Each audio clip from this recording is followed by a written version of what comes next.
Bien démarrer sur AWS, dans cet épisode, je vais vous montrer comment vous pouvez appeler une fonction lambda à intervalles réguliers. Pourquoi est-ce que vous voudriez appeler une fonction lambda à intervalles réguliers? Allez-vous me dire, peut-être simplement pour faire des tâches de maintenance. Vous voulez toutes les heures, tous les jours, toutes les semaines, évacuer des logs, faire un check sur vos instances EC2, vérifier des attributs, toute tâche récurrente.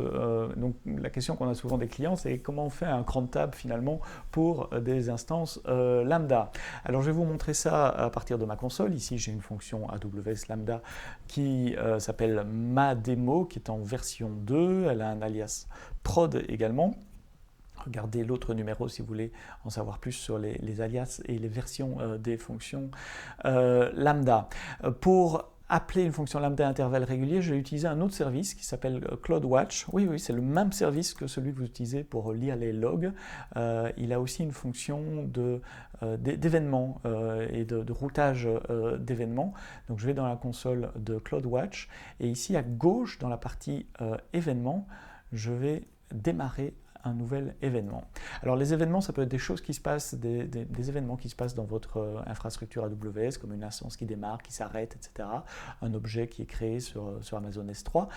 Mais il y a aussi un mode événement calendrier, où vous pouvez soit donner une expression cron, soit vous pouvez donner une fréquence fixe, par exemple, toutes les minutes, je voudrais appeler une certaine cible. Alors, quelles sont les cibles? Une fonction lambda, typiquement, ici j'en ai qu'une, donc c'est MaDemo, et puis je peux donner un alias, je voudrais appeler la prod par exemple. Vous pouvez configurer l'entrée, c'est-à-dire les événements, le JSON qui va être passé à la fonction lambda. Ici, je n'ai pas de JSON particulier, donc je peux faire simplement configurer les détails.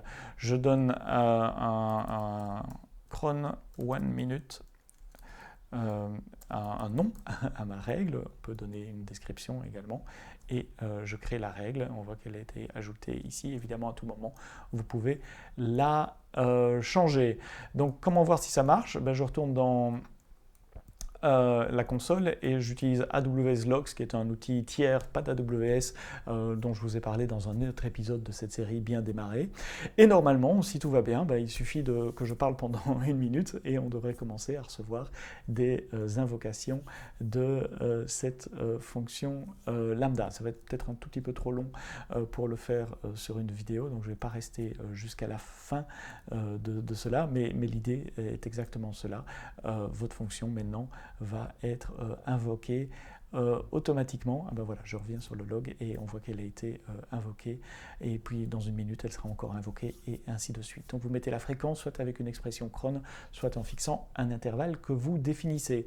Donc je répète, l'intérêt de cela, c'est pouvoir scheduler des fonctions lambda pour faire des tâches de maintenance par exemple sur votre infrastructure AWS ou n'importe quelle autre tâche que vous voulez faire à intervalles réguliers. Voilà, j'espère que je vous en ai appris un tout petit peu plus sur comment exécuter des fonctions lambda à intervalles réguliers. N'hésitez pas de regarder les autres épisodes de la série Bien démarré sur AWS, ou de me laisser vos commentaires sur mon Twitter, Sepsto, sur le Twitter d'AWS France, tout attaché en un mot.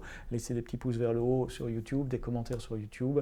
On est à votre service pour produire d'autres épisodes sur les sujets qui vous intéressent. Merci d'avoir regardé cet épisode.